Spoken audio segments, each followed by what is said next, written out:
So Michael K can't keep Mets fans' name out of his goddamn mouth. And it's one thing to lie about the players on the team, but now he's going after the Mets fans themselves. If you missed out, Peter and I are here to give you an update on what's going on. So let's get right into it. Michael K, this is the meat of the matter here. I don't let fleas go on the back of lions, and you're all fleas. What a bunch of clowns, nitwit clowns, right? And you might think that's bad enough as it is to go after the fan base after you've been caught in a lie. But there's more. There's actually more where he went on this unhinged rant. And this is a queued up due to awful announcing. So I'm going to give them the thank you. I took a screenshot from one of their pieces, right? And you can see here, I wonder if the people that say stuff like this are embarrassed by their stupidity. Can they look in the mirror with their tongue hanging out, breathing up against the window at their visage and be proud of themselves? Or do they realize they're lying punks that are just saying stuff in order to fit their narrative? Moronic, dumb, ill informed. But if that makes you happy, if somehow I keep living rent free in your head, where your whole purpose in life is to prove that somehow I was wrong, keep trying, baby. Because my question and answer to you is, how's it working out? So I'm gonna hit this one head on. How's it working out? I think it's working out fine. I think that proving you wrong is working out fine. I think that making you look like a moron is working out fine. I have a lot of things to say here, but I want to tee it off to you, Peter, to give your thoughts on this before I go off too. So, you heard about this today, right? What are you thinking? Well, I wonder if Michael K and Jason Worth hang out on the weekends. They seem to really share similar opinions and thoughts. Just a dumb thing to say for the Yankees, the broadcast, Yankees head broadcaster. And honestly, it makes a little sense to me personally.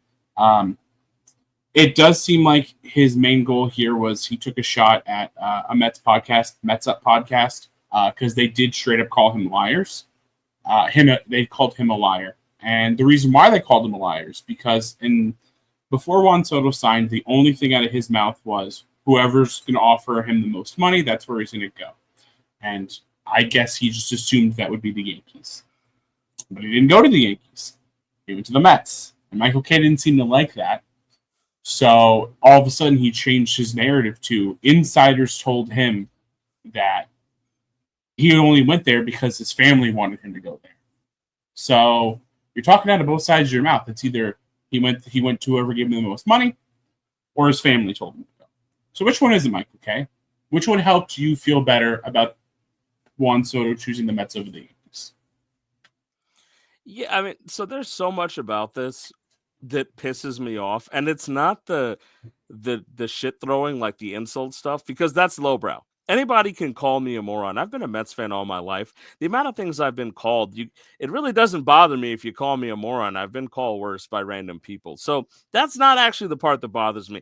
It's the logic here. So first off, I've said this a lot as a human being. I hate rent free as this stupid try to argument winning thing where it's like, so Michael K comes out and he lies about a star player that rejected your team and came to the Mets. And this shouldn't have been something personal, but you're making it personal. So, okay, we're going to play that game. We're playing soap opera games and we're playing stupidity here.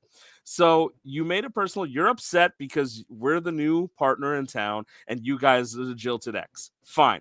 And then you say that you're living rent free in our heads. My guy, you open up your show with your description saying, why do Mets fans love to attack Michael? We do not love to attack you. You are making it a necessity because you keep talking about us. It's one of those things where, and this is just straight up bullying logic. Dude, if you come up to me and you hit me in the mouth and I hit you back, you are not living rent free in my head. You are not winning any trolling arguments. You're getting repercussions for saying stupid things or doing stupid things. So if you go out there and you lie and people respond by saying, hey, Michael K, you're a liar, that doesn't mean you're winning at life. That doesn't mean that you're living rent free. It means that you're an idiot. And that, you know what, Michael K, you mentioned in this piece here where you said, oh, why would I make something up after 39, 40 years? You know, I've got so much on the line. Here's something for you, Mike. Maybe it's time to hang up the boots.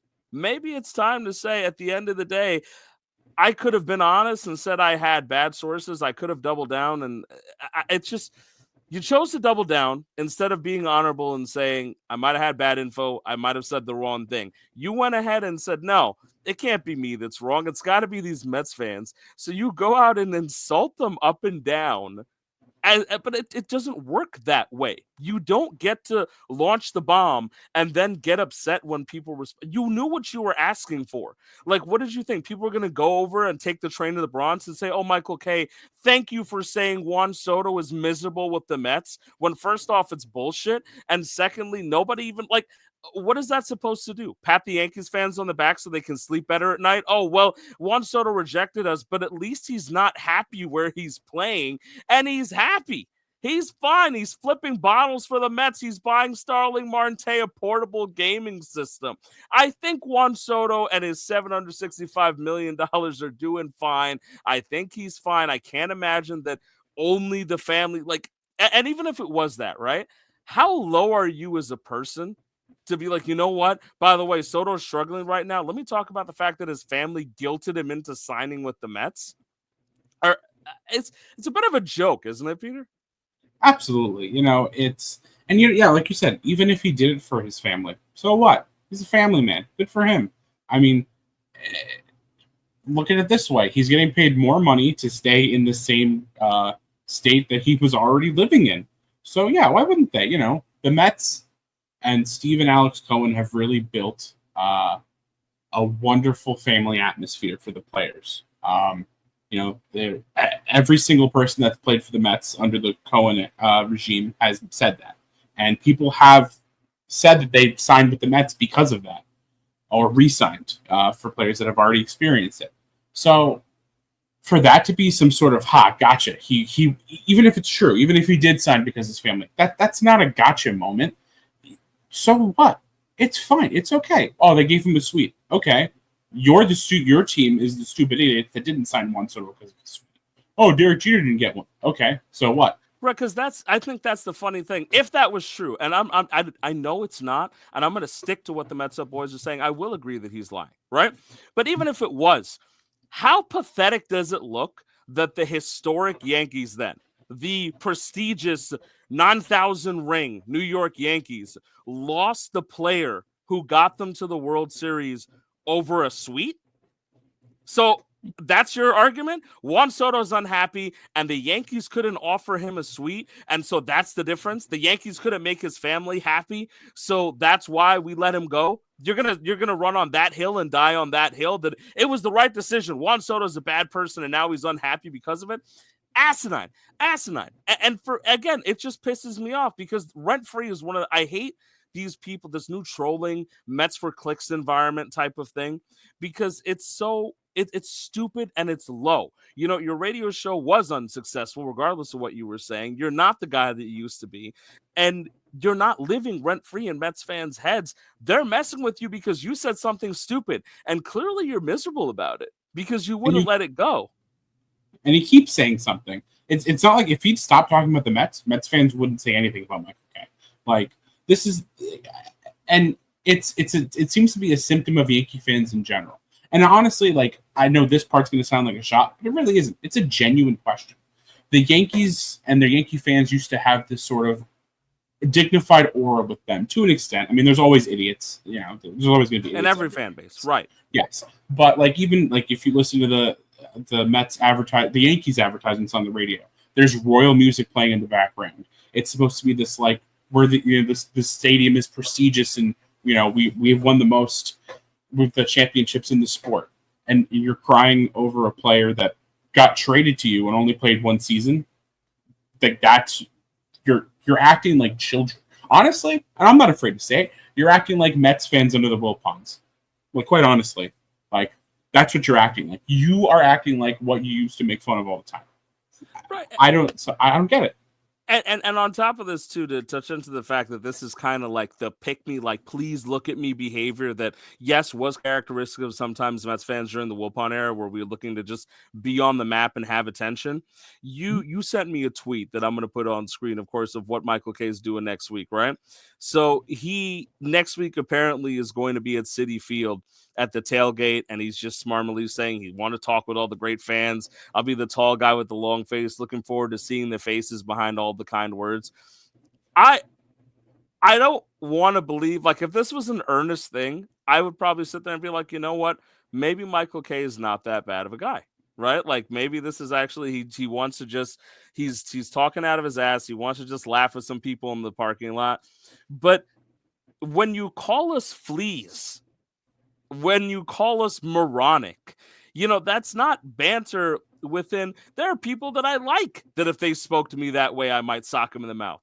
Right. So it feels a lot more like the idea because within boys, we all say dumb things to each other, but it's I'm not going around calling my boys moronic, fleas, insignificant. I mean, that's actually, that sounds like your feelings are a little bit hurt, right? It Those are sounds like fighting some, words. and right. So, like, what are you trying to do? Like, get a Mets fan to hit you in the parking lot so you can sue them? I mean, I think that was a little laughable because, look, I get it. Yeah, like you don't want to deal with the heat, so maybe you're hoping that somebody does something dumb, like throw a beer at you, so you can go ahead and then post like, "Look how pathetic the Mets fans are. I was just merely existing in their parking lot, and they couldn't stand it, so they took a beer." Meanwhile, like, if Gary Cohen was going to Yankee Stadium to like hang out in the parking lot after he just said that the Yankees are assholes or the Yankee fans are assholes, he'd be getting clowned up the entire Major Deegan. Honestly, I hope, just honestly, if you're going to the game that day, don't even stop by. Don't even go. That's what he wants. He wants you to go there and yell at him, and then he can be like, "Oh, look at me! Look how dumb these Mets fans are. They're just screaming and yelling and cursing. Like, all I did was say things. Don't even give him the attention. That's all he wants. He wants attention. Like, clearly his radio show wasn't doing as good as he thought it was going. I mean, they moved his channel around. They took away 2 of his guys, and he's off by himself FM. now. Yeah, so like, don't give him the attention he wants. So I wholeheartedly agree with you. I think that's the move. That Michael Kay is going to be there. Just let it be a regular day. Don't give him any attention. If anything, you just act like you don't know him at all, because that is what he wants right now. I mean, again, I'm going to pull this back up because I think it's insane. Like, you turn around and the things that you say here, right? This is actual, like, trying to be mean. Right. First off, you're talking about the radio show. You simpletons, that's not the case. My radio show didn't fail. That's proof that they pissed you off because you're making it right. But it's just, you sit there small and insignificant. You make yourselves out to be.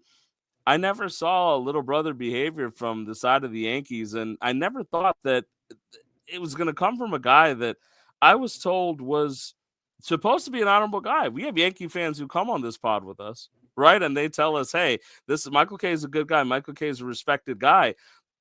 This is like shock jockey territory, right? You lie about Juan Soto, you insult the whole situation, and then when people call you a liar and try to prove you wrong because you're making false claims, you double down by insulting and ad hominem attacking the fan base because they're right and you're wrong. It's a little sad. It's very sad. It's whenever you think of major New York radio guys, Mike Francesa is always the first guy to come to mind. He's not a Mets fan. He's a Yankees fan. Right. Everybody knows that. And sure, he said things about the Mets. Unfortunately, at the time, most of the time it was true because the Mets were as bad as he would say they were. But like, he never had to do anything like this, like insult the entire fan base this way. So I guess the guy that couldn't beat him, in the radio standings, he just has to resort to dumb shit like this to stay relevant. So, I guess, hopefully him and Jason Worth can have a great time hanging out on the weekends. Maybe Jason Worth will be there at the stadium with him too, and they can just talk about how bad Mets fans are. But again, don't give this guy any attention. That, and maybe they can bond over what horses won't be winning at the Derby, because we know it won't be Jason Worth's. But that's what I agree with, and I think that's the sentiment. Don't give him any more attention. I'm even upset that we have to sit here and talk about it, but if you launch the attack, I'm going to respond. I know they say that we shouldn't give it any attention. We should just ignore it. But again, if you hit me in the face, I'm not going to sit there and Gandhi this bitch. I'm going to sit there and say, no, you called me an idiot, and let me show you how you're actually the idiot. And I'm just a guy sitting here annoyed at the fact that you have a platform for this. Like, you use your radio show to sit there and say, by the way, the New York Mets fans are morons and insignificant. You can do better, buddy. You can do better. And we can do better by, as Peter says, not giving him the time of day when it comes down to the fact that he's going to be there next Thursday. Shouldn't give him any attention at all. If you want to get any mad negative energy, get it at that guy, the guy that off that 7-line train that has the dog there. I hate that guy. I agree with that wholeheartedly, by the way. And he's been reported multiple times, and because the dog is like healthy and alive, that like animal control and stuff hasn't done anything about it. But yeah, that's where you should direct your energy. I agree wholeheartedly. If you want to do that, you want to direct your negative energy, go walk around that dog and shout to everybody that the dog has a shock collar on. That's a better use of your time than talking to Michael Kay, because it only lowers you to go talk to this guy after what he's been saying. Go protect the dog. Exactly.